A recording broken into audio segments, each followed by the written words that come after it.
Hi everyone, welcome back with me again in this channel. On today's tutorial, I'm going to show you how you can share what you currently listen to on Spotify to your Instagram story.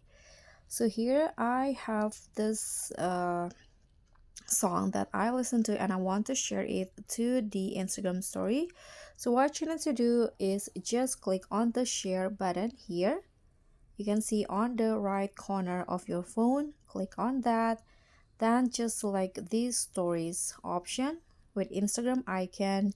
Here you can change the background or you can also edit it by clicking on this.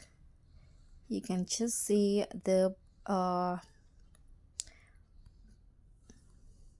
background will change. You can use a solid color or this one. I'm going to use this one, this paper background. Click on stories after that and it will lead you to Instagram. So just click on this options. Okay, so this is the preview. You can add stickers if you want, but if you want to just upload it as it is, just click on your story.